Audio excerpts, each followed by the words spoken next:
गंगा बड़ी गोदावरी, तीरथ बड़ो प्रयाग, सबसे बड़ी अयोध्या नगरी, जहां राम लिए अवतार। आप देख रहे हैं सेंटर फॉर सनातन रिसर्च और आप सभी का स्वागत करते हैं अयोध्या नगरी से। 22 जनवरी से ही पूरी अयोध्या नगरी में माघ मेले सा उत्सव चल रहा है। ऐसा लग रहा है कि अयोध्या नहीं, हम प्रयाग में हैं और कुंभ का मेला चल रहा है। और ऐसे में सेंटर फॉर सनातन रिसर्च की टीम चलते चलते ऐसी जगह पे आ गई है जहां तपस्वी की छावनी के नाम से जिस जगह को हम जानते हैं, ये पवित्र स्थल है। और यहाँ के जगत गुरु आचार्य परमहंस जी महाराज हमारे साथ हैं, जिनके बारे में पूरा देश जानता है। आप अपनी बेबाकी और विवादपूर्ण बयानों के चलते हमेशा सुर्खियों में रहते हैं। तो आइए जानते हैं उनके विचार। परमहंस जी, सबसे पहले तो आपका स्वागत सेंटर फॉर सनातन रिसर्च की टीम की तरफ से। जय श्री राम। और परमहंस जी, जो आपके बारे में बातें कही जाती है कि हिंदुत्व को लेकर के, एक तरफ तो आप संत भी हैं और संत समाज बहुत ही सरल और बहुत ही सहज माना जाता है, लेकिन जब ऐसी बात उठती है कि हिंदुत्व पे कोई खतरा आपको महसूस होता है तो आप तलवार उठाने और गर्दन काटने की भी बात करते हैं। ये दोनों जो बातें हैं बड़ी विरोधाभासी हैं। देखिए, वैसे तो मैं जगत गुरु परमहंस आचार्य के नाम से लोग मुझे जानते हैं और मैं बहुत दयालु और उदार स्वभाव का हूँ। अहिंसा परमो धर्म का मैं प्रचारक हूँ और चींटी को भी बचा के चलता हूँ। विश्व कल्याण की प्रार्थना करता हूँ और वसुधैव कुटुंबकम हमारा सिद्धांत है कि संपूर्ण भूमंडल, संपूर्ण पृथ्वी एक अपने परिवार की तरह है। लेकिन होता क्या है कि जैसे किसान जब खेती करता है तो कुछ ऐसे कीड़े लग जाते हैं कि अगर उनको न मारा जाए तो फसल खत्म हो जाएगी जी। तो फिर वो कीटनाशक दवाओं का प्रयोग करता है और वो कीटनाशक दवाओं से वो कीड़े तो मर जाते हैं, फसल बच जाती है। ये जो मानवता रूपी फसल है, इसको बचाए रखने के लिए जो अमानवीय विचारधारा के कीड़े हैं, सनातन विरोधी, हिंदू विरोधी, जिहादी, आतंकवादी, इस टाइप के जो है, तो उनको थोड़ा सा मैं बीच बीच में थोड़ा सा दबाव बना के रखता हूँ। और अभी तक तो मैंने गर्दन नहीं काटा किसी का, लेकिन हमारी बात से ही वो समझ जाते हैं, उनको पता, मैं एहसास करा देता हूँ कि अगर नहीं सुधरे तो दुनिया से गुजार दिए जाओगे। और हम लोग सक्षम लोग भी हैं हर तरह से, तन से मन से। शरीर भी आप देख रहे हैं, 10-5 आदमी अगर आ गया कोई दिक्कत नहीं है, ऐसा फाइट कर सकता है, कुश्ती भी लड़ सकता है। और एक लाठी चलाने से लेकर के और ऐसा कोई अत्याधुनिक हथियार नहीं है जो मैं न चलाता हूँ। हर तरह के वाहन भी चलाता हूँ। मतलब हम संत भी हैं, साथ साथ मैं प्रखर राष्ट्रवादी हूँ और मानवतावादी हूँ। तो अपना मतलब सिर्फ ये है कि हम तो सबके लिए सद्भाव, और मेरा जो जीवन है तो दूसरे को सहयोग प्रदान करना और दूसरे का सम्मान करना। तो बस हम लोग तो बड़े उदारवादी लोग हैं और सबके कल्याण का भाव रखते हैं। लेकिन जैसे राम जी ने कहा कि काज हमार तास हुई तो हुई, और शिव शंकर भगवान ने कई बार प्रयास किया, बोले मैं मारना नहीं चाहता हूं किसी को, बस वह सीता को ससम्मान वापस कर दे। तो रावण ने निश्चय कर लिया कि मैं लड़ूंगा लेकिन वापस नहीं करूंगा। तो फिर जो है कुछ लोग वहां विभीषण जैसे जो लोग थे राम जी की शरण में आ गए, राम जी ने उनका सम्मान किया, और जो लोग नहीं आए उनको फिर जो भगवान ने वध किया। जैसे राक्षस महिषासुर का जो है भगवती दुर्गा ने वध किया, और हमारे जो है तो महारानी लक्ष्मीबाई ने जो कुछ इस तरह से जो लोग थे उनका वध किया। तो मेरा कहना ये साफ साफ है कि भाई जियो और जीने दो, हम किसी को छेड़ेंगे नहीं, लेकिन जो निर्दोषों को छेड़ेगा उसको छोड़ेंगे नहीं। और धर्माचार्य का कर्तव्य है धर्म की रक्षा करना, धर्म का प्रचार करना। तो जो अधर्मी लोग हैं, जो आतताई लोग हैं, उनको हम लोगों से उसी तरह से नफरत है जैसे अंधेरे को सूर्य से, क्योंकि सूर्य का सामना अंधेरा नहीं कर सकता कभी। वो सिर्फ जो है, जब सूर्य उदय होता है तो अंधेरा कहीं जाकर के छुपता है। तो अंधेरे को तो ये जो है तो परेशानी रहेगी। और जिस तरह से, जैसे उल्लू है, उल्लू एक ऐसा प्राणी है कि दिन में उसको दिखाई नहीं पड़ता, उसकी नजरों का दोष है जी। तो इसका मतलब ये तो नहीं है कि दिन में अंधेरा है, उसको नहीं दिखाई पड़ रहा है, उसकी नजर का दोष है। तो जिसको हमारे अंदर अच्छाई न दिखाई पड़े वो अपने अंदर की बुराई ढूंढ ले। लेकिन अपना काम है कि हम कभी गलत न किए हैं, न कभी गलत करेंगे। और गलत करने वालों को, जो अन्याय करने वाले लोग हैं, उनको कभी छोड़ेंगे। क्या बात है। तो कभी किसी को छेड़ेंगे नहीं, लेकिन कोई अगर छेड़ेगा तो उसे छोड़ेंगे भी नहीं। और हिंदुत्व की रक्षा के लिए किसी भी स्तर तक जाने के लिए हमेशा आचार्य परमहंस तैयार रहते हैं। अभी माननीय मोदी जी के नेतृत्व में देश में सनातन जिस तरीके से प्रगति कर रहा है, और जो आपने कहा ना कि मैं तो सिर्फ संकल्प लेता हूँ, घोषणा करता हूँ, गर्दन काटूंगा, लेकिन अपने आप सारे काज सिद्ध होने लगते हैं, लोग घरों में घुस जाते हैं। तो क्या लगता है कि ये जो नफरत थी, वो जो बाजार गर्म था नफरत का, वो आज किस हश्र को प्राप्त हो रहे हैं और आज हमारा देश किस दशा और दिशा में प्रगति कर रहा है? देखिए, इस समय स्थिति ऐसी आ गई है कि भारत के साथ साथ ये राम मंदिर जो है, यह विश्व शांति का केंद्र है। और समूचे विश्व में लोग जो है नफरत, अन्याय, स्पर्धा, एक दूसरे को जो है नीचा दिखाने से उस मोड़ तक पहुंच गए हैं कि बिल्कुल विनाश उनके ऊपर पहुंच गया है। अब सब भारत की राह देख रहे हैं। और भारत जो है, वास्तव में भारत विश्व गुरु है। क्यों? भारतीय संस्कृति और वैदिक संस्कृति है, और वेद ही ऐसे है जो सबके कल्याण की बात बताते हैं। लोगों के अपने अपने सिद्धांत होंगे, मानसिकताएं होंगी, लोग अपने लिए जीते होंगे, लेकिन सनातन की खूबसूरती है कि सनातन को मानने वाला एक बच्चा भी है, वो कहता है विश्व का कल्याण हो। मतलब कितनी बड़ी बात इसमें छिपी है। लोग अपने लिए जी रहा है आज दुनिया में, लेकिन यहाँ सनातन से जुड़ा हुआ, ये सनातन का वो है। देखिए कि सनातन से जुड़ा हुआ कोई भी व्यक्ति है, वो विश्व कल्याण का भाव रखता है, क्योंकि सनातन यही सिखाता है। इसीलिए तो स्वामी विवेकानंद जी ने कहा कि गर्व से कहो हम हिंदू हैं। हिंदू का मतलब होता है मानवतावादी, जो सबका शुभ चिंतक हो, सबके कल्याण का भाव रखे, उसी को हिंदू कहा जाता है। इसीलिए जो है आज ये जो हमारा राम मंदिर है, राम का जो व्यक्तित्व है, लोग समझे। तमाम राजा महाराजा धरती पर हुए, इतिहास में कितने लोग आए गए, लेकिन आज पूरे वर्ल्ड में अगर सुशासन की चर्चा होती तो राम राज्य है।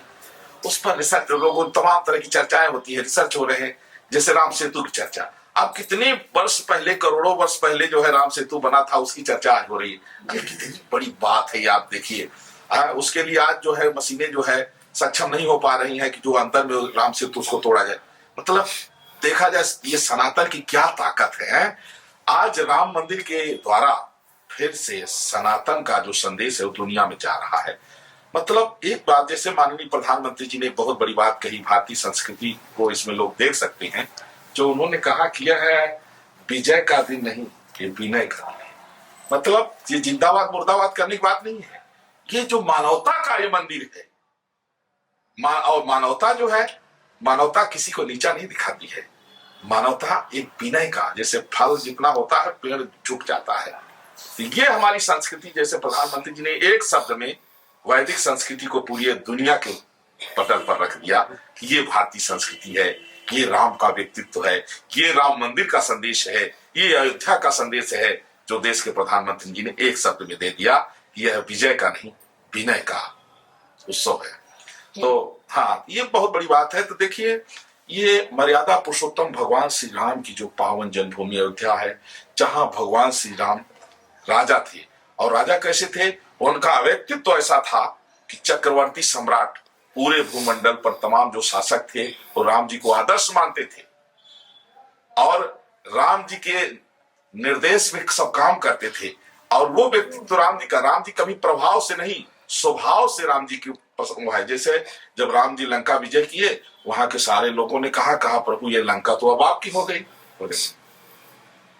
बोले मुझे लंका नहीं चाहिए, हम तो भारतवासी हैं, मुझे तो अपने अयोध्या की मिट्टी बहुत प्रिय है। तो विभीषण को राजा बना दिए। बोले हम तो मारना भी नहीं चाहते थे रावण को, लेकिन चूंकि वो सीता को जो है ससम्मान देना नहीं चाहता था, इसलिए उसको मारना पड़ा। तो ये जो सनातन का संदेश है, ये जिस तरह से ऑक्सीजन है, क्या ऑक्सीजन ऐसा कोई मजहब पंथ हो सकता है जिसको ऑक्सीजन न चाहिए? कोई भी मनुष्य, चाहे जो भी उपासना पद्धति हो, अगर जीना है तो उसको ऑक्सीजन चाहिए। उसी तरह से सनातन का जो उपदेश है, सनातन की जो महिमा है, जो सनातन का सिद्धांत है, अगर कोई इस सिद्धांत को आत्मसात नहीं करेगा तो जीवन में बिगड़ जाएगा। वो या तो आतंकवादी बन जाएगा, अपराधी बन जाएगा, लुटेरा बन जाएगा, हत्यारा बन जाएगा, लेकिन कभी सच्चा इंसान नहीं बन सकता है। इसीलिए तो जो सनातन संस्कृति है, यह सनातन संस्कृति केवल व्यक्ति को अपना पेट भरने के लिए नहीं सिखाती है, केवल अपने जीवन तक सीमित नहीं। सनातन संस्कृति जो है ना, सनातन का आप कोई भी ग्रंथ पढ़िए, रामायण पढ़िए, गीता पढ़िए, भागवत पढ़िए, कुछ भी पढ़िए, एक ऐसा लगेगा कि हाँ, ये जीवन जो है, ये जीवन बहुत बड़े उद्देश्य के लिए मिला है। और यहां तक कि जितना हो सके हम किसी का कुछ अच्छा मार्गदर्शन करें, किसी को हम कुछ, जैसे रोगी को इलाज अगर नहीं करा पा रहा है तो उसमें हम सहयोग करें, भूखे को भोजन दे सकें, जिसके पास वस्त्र, मतलब यह है कि परमार्थ की ओर ये सनातन जो परमार्थ की एक यात्रा है, जो व्यक्ति को एक महानता में पहुंचा देती है। और जो सनातन से नफरत वही लोग करते हैं। देखिए, कि जैसे कोई कह दे कि हमारा कोई बाप नहीं है, हम ऐसे, तो क्या कोई बिना बाप का पैदा हो गया? मतलब यह है कि खुद व्यक्ति अपने भ्रमित है। अगर इंसान है तो उसको इंसानियत के लिए सनातन को स्वीकार करना होगा, राम जी को स्वीकार करना होगा, राम जी के आदर्शों का अनुकरण करना ही। क्या बात है। तो अगर सनातन है तो पूरी सृष्टि में ये सत्य है और शाश्वत भी है। और सनातनियों का जो धर्म है, जो कर्म है, वो परमहंस जी ने बताया कि दोनों की आचरण सरल भी हैं, सुलभ भी हैं, सहज भी हैं, लेकिन जरूरत पड़ने पर वो किसी भी हद तक जा करके हनुमान का रूप ले सकते हैं, कृष्ण का रूप ले सकते हैं। और इसी के साथ हम जानना चाहेंगे कि देश में जो सनातन का माहौल चल रहा है, जो ऊर्जा अभी फैली हुई है, वो आगे कौन सा मोड़ लेने वाली है, ये जो लहर है वो आगे कहां तक जाएगी? देखिए, अभी इस समय बहुत आवश्यक है अपने यहाँ कि भारत संवैधानिक रूप से हिंदू राष्ट्र घोषित हो। क्योंकि बीच में जैसे हम लोगों ने क्या किया कि हमारा सिद्धांत है अतिथि देवो भव। कोई भी व्यक्ति आ गया तो उसको एक भगवान की तरह सम्मान देना। उसी में मुगल आ गए, आक्रांता आ गए, हम उनको सम्मान देने में रह गए, और यहाँ आकर के उन लोगों ने सारे संसाधनों पर कब्जा करके और एक जो है तो इस तरह से मैंने खूंखार यहाँ जो है परिदृश्य उपस्थित कर दिया। लोगों को जबरदस्ती इस्लाम कबूल कराना, इस तरह का जो है, तो गुरु गोविंद सिंह के छोटे छोटे बच्चों को कहे तुम इस्लाम कबूल करो नहीं तुम्हें जिंदा दीवार में चुना देंगे। तो छोटे छोटे बच्चों ने कहा ये कौन सा तुम्हारा मजहब है, कौन सा धर्म है कि अगर कोई अपनी इच्छा से नहीं आना चाहता है तो तुम उसको मृत्यु दंड देना चाहते हो। तो बाद में फिर उनको जिंदा दीवार में चुना दिया गया, लेकिन उन्होंने इस्लाम कबूल नहीं किया। छत्रपति शिवाजी महाराज के बेटे छत्रपति संभाजी महाराज को औरंगजेब ने मित्रता के बहाने छल से जो है तो बुलाया और 40 दिन तक कैद करके तड़पा करके उनको कहा इस्लाम कबूल कर लो, कहे नहीं कबूल करेंगे, बाद में काट करके फेंक दिया। तो ये जो सिद्धांत है धीरे धीरे जो है करते करते क्रूरता बढ़ते अब यहाँ तो हिंदुस्तानियों ने समझा कि भाई कोई आया है तो उसका रिस्पेक्ट करो, लेकिन आने वाले जो थे उनके अंदर की जो दुर्भावना थी उससे जो है बहुत नुकसान हुआ। जो वैदिक संस्कृति है उसका नुकसान हुआ, और उसका नुकसान मतलब पूरे विश्व का नुकसान हुआ। इसलिए वेदों की वैदिक संस्कृति की रक्षा के लिए हिंदू राष्ट्र जरूरी है। अगला कदम हम लोगों का है भारत को संवैधानिक रूप से हिंदू राष्ट्र घोषित कराना। इसका मतलब यह देखिए कि किसी भी पूजा पद्धति के मानने वाले लोग हैं, हमें कोई दिक्कत नहीं है। स्थिति यह हो जाती है कि जैसे देखिए 157 ईसाइयों के देश है जी, और 57-58 इस्लामिक राष्ट्र में। क्यों है? क्योंकि दूसरे को अधिकार छीना गया, दूसरे के ऊपर क्रूरता की गई, जबरदस्ती उसको कन्वर्ट किया गया। अगर ऐसा ना होता तो 157 ईसाई राष्ट्र कैसे बन गए? भाई एक सनातनियों का पूरा सब जगह जहां सनातन का वो था, वो आज देखिए इंडोनेशिया, देखिए तमाम ऐसे राष्ट्र हैं कि आज वो कहते हैं कि राम हमारे पूर्वज हैं, लेकिन वो वहां जो है तो वो इस्लामिक कंट्री कैसे बन गया? वहां हिंदुओं को जो है नेशनलिटी क्यों नहीं है? ये क्रूरता जो है जो वैदिक संस्कृति को खत्म कर रही। तो वेदों की रक्षा के लिए संवैधानिक रूप से हिंदू राष्ट्र घोषित कराना, और हिंदू राष्ट्र का मतलब है राम राज्य, हिंदू राष्ट्र का मतलब है सबके सम्मान की बात।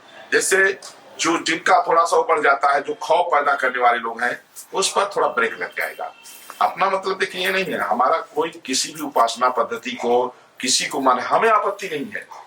आपत्ति उनको हो जाती है, जैसे मैं आपको बता दूं, मैं एक हिस्ट्री का जिक्र करूंगा, इतिहास भी ले चलना चाहूंगा आपके चैनल के माध्यम से। जैसे 16 अगस्त 1946 जो डायरेक्ट एक्शन ले रहा, वो कितना एक भयानक मंजर था कि निर्दोष हिंदुओं पर लाखों मुसलमानों ने नंगी तलवारें लेकर के गर्दन काटना शुरू कर दिया। अब कहे हम तुम्हारे साथ नहीं रहेंगे, हमें देश बांटो, हमें अलग देश चाहिए। बोले तुम मूर्ति पूजा करते हो, हमारे यहाँ बुत परस्ती हराम है, हम साथ में नहीं रहेंगे। अंत तो गत्वा पाकिस्तान बांग्लादेश हमने दे दिया। अब वो इस्लामिक राष्ट्र भी बन गया और वहां से वहां लगातार हिंदुओं को प्रताड़ित किया जाता रहा। आज वहां की जो संख्या है माइनॉरिटी की, वो बाहुल ना के बराबर है, जो है वो भी धार्मिक प्रताड़ना का शिकार है। हमारे यहाँ क्या है, उनकी संख्या दिनों दिन बढ़ती गई। आज यहाँ की स्थिति ये है कि तमाम मुस्लिम हैं, 4-5 बच्चा से कम किसी को मिलवा नहीं करेगा।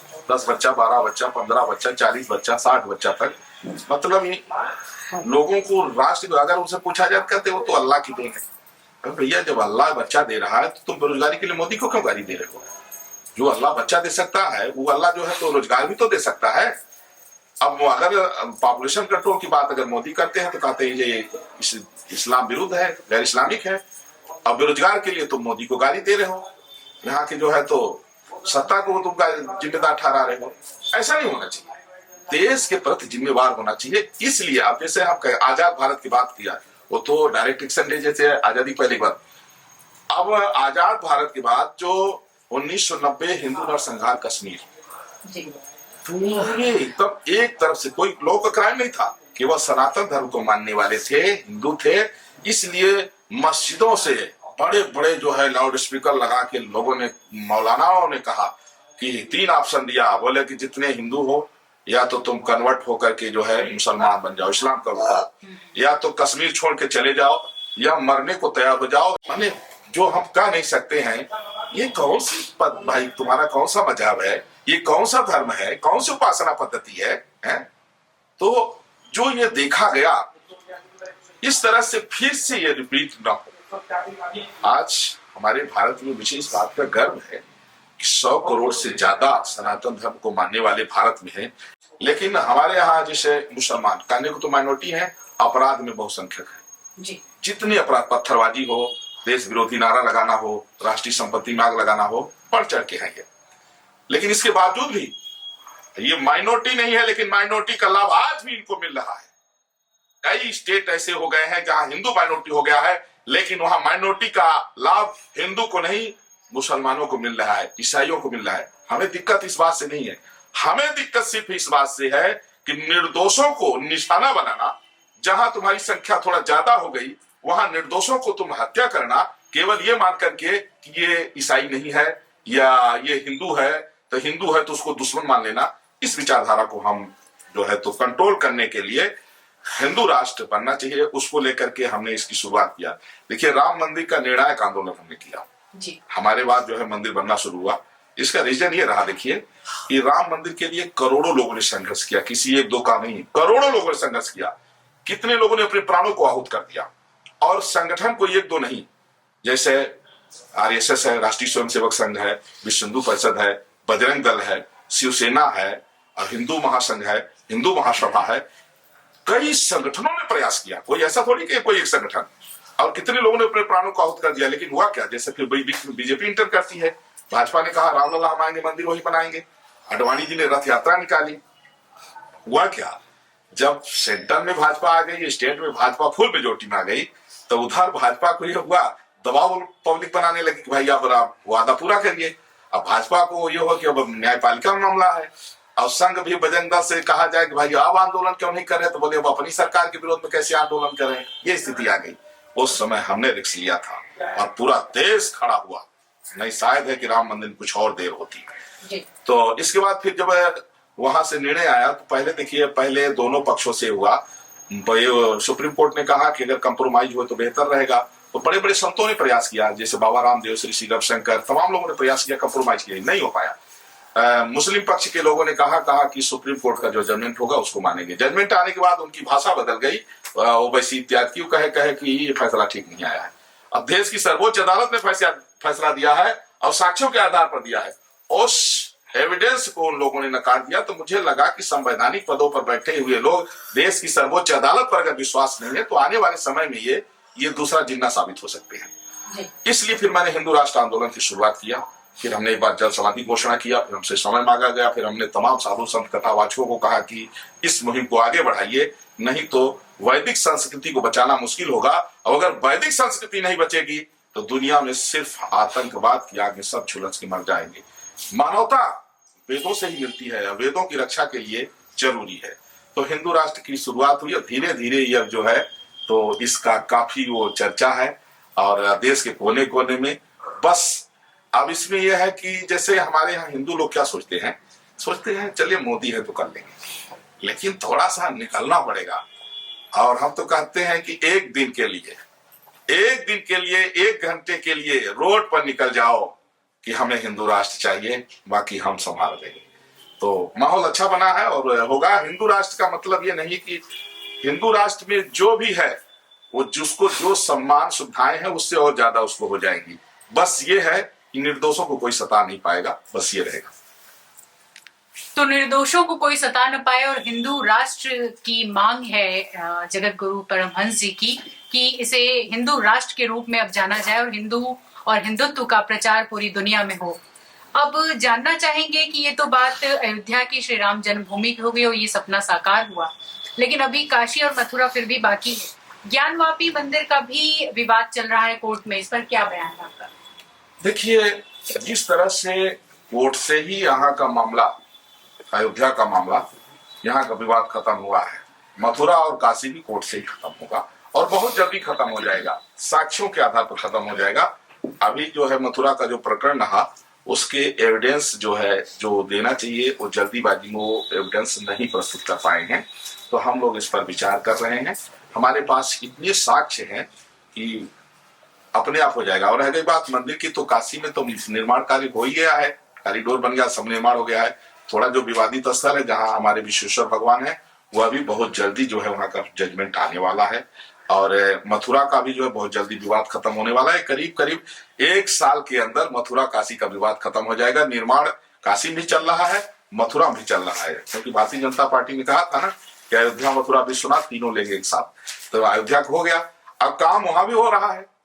बस विवाद बहुत जल्दी खत्म हो जाएगा। 1 साल के अंदर मैं आपके चैनल के माध्यम से बता रहा हूं मथुरा काशी का विवाद खत्म हो जाएगा। और एक और बड़ी बात है, मैं गोपनीय बात है लेकिन बता दे रहा हूं, हिंदू राष्ट्र भी 4-5 साल के अंदर ही संवैधानिक रूप से घोषित होने जा रहा है। मेरे पास तमाम मौलाना ऐसे आ रहे हैं घर वापसी के लिए। मैं आज आपके चैनल के माध्यम से बता रहा हूं कि हम घर वापसी नहीं करा रहे हैं। जिनके पूर्वज सनातनी थे, क्योंकि धर्म तो एक ही है सनातन, सब सनातन से कन्वर्ट हुए हैं। भाई पैगंबर मोहम्मद से इस्लाम की शुरुआत हुई, अब ईसा मसीह से ईसाइयत की शुरुआत हुई। इसके पहले तो सब हिंदू ही थे, सब सनातनी ही थे। सनातन धर्म का पर्यायवाची हिंदू धर्म है, हिंदू मतलब सनातनी, दोनों पर्यायवाची सब है। लोग जो नहीं जानते हैं, जिनको कोष का ज्ञान नहीं है, वो बोलते हैं। तो एक आपके चैनल के माध्यम से मैं देशवासियों को बता रहा हूँ, 25 करोड़ मुस्लिम भारत में घर वापसी करने वाले हैं। हमसे कहे गुरु जी कैसे करें? हमने कहा भैया इतना कराने में टाइम लगेगा। हमारे यहाँ जैसे गंगा है, सरजू है, इनको हम लोग माँ कहते, गंगा माँ। डुबकी मारिए, आपका नया जन्म, आप फिर घर वापसी हो जाएगी अपने आप, कहीं कुछ करने के लिए। और ईसाई भी लाखों की संख्या में, लगभग 5 लाख से ज्यादा ईसाई पादरी मेरे पास होगा, वो सब कह रहे हैं गुरु जी हम लोग सब सनातन में घर वापसी करना चाह रहे हैं। तो देखिए होता क्या है कि जहां से सूर्य निकलता है तो घूम करके वहीं पहुंच जाता है। तो सब सनातनी थे और फिर अपने सनातन में घर वापसी करने जा रहे हैं।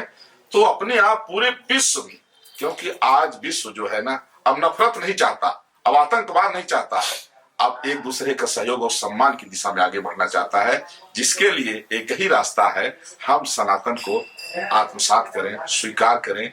मर्यादा पुरुषोत्तम भगवान श्री राम, जिनके आदर्श चरित्र पहले भी जो है अनुकरणीय थे, आज भी अनुकरणीय है, तो उस पर हम सब चलें। अब फिर से एक सभ्य समाज का निर्माण करें। आज पूरी दुनिया में जो दहशत फैल गया है, एक दूसरे के लिए जो मिसाइलें और बारूद तैयार किया जा रहा है, अब समय है कि थोड़ा सा अपनी दिशा बदलिए। कहते हैं ना, नजरें बदली तो नजारे बदल गए, तो किश्ती ने मोड़ा मुक्त किनारे बदल गए।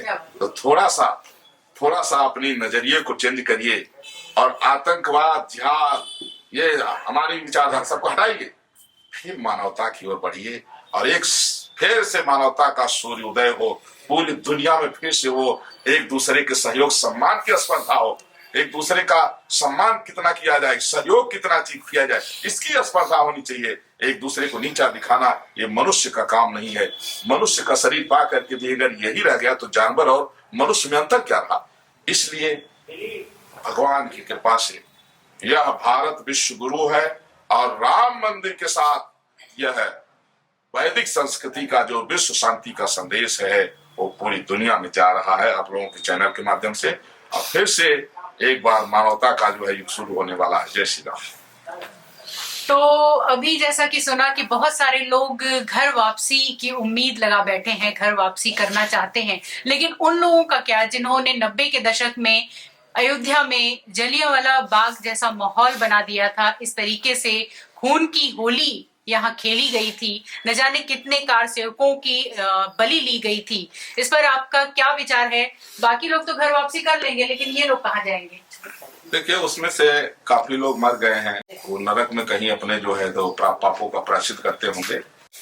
और जो उनके बच्चे हैं, जिस तरह से प्रहलाद ने अपने बाप का त्याग कर दिया था, उसी तरह से जो उनकी संतानें हैं, जो बच्चे हैं, वो अब उस विचारधारा का, उनकी कुत्सित विचारधारा का त्याग करके वो अभी मानवता की राह पर चलने वाले हैं।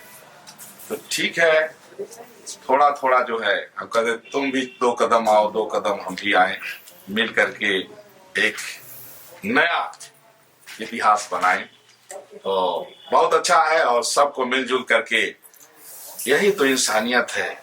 कमियां सब में होती हैं, लेकिन उसी को अगर हम गांठ बांध करके चलेंगे तो खाई कभी पूरी नहीं हो पाएगी। तो थोड़ा सा 2 कदम तुम आओ, 2 कदम हम आए और फिर से एक नया इतिहास बनाए तो बहुत अच्छा है। और अब एक नए युग की शुरुआत, फिर से राम राज की शुरुआत है। फिर से यह जो है मानवता का दौर शुरू हुआ है। तो हम तो यही कहेंगे कि सब मानवीय दृष्टिकोण को अपनाइए और अमानवीय विचारधारा को त्याग दीजिए, चाहे कोई भी हो। अतीत में जो इतिहास है यही गवाह है कि एक बच्चा अपने बाप का त्याग करता। क्योंकि बाप अमानवीय विचारधारा का, वह जो है राक्षसी प्रवृत्ति का था। तो भक्त प्रहलाद ने अपने बाप से कहा कि आप पिता हैं, लेकिन आप पिता हैं और आपके कहने से मैं अमानवीय रास्ते पर नहीं जा सकता हूँ, मैं इंसानियत के रास्ते पर चलूंगा। और इसी सिद्धांत को लेकर के आगे बढ़ेंगे। जैसे तो अभी हमने सुना परमहंस जी के विचारों को और ओजस्वी पूर्ण इनके बयान को, जिसके लिए हमेशा जाने जाते हैं। और इसी के साथ सेंटर फॉर सनातन रिसर्च अपने रिसर्च को आगे बढ़ाएगी। अभी के लिए इतना ही। नमस्कार।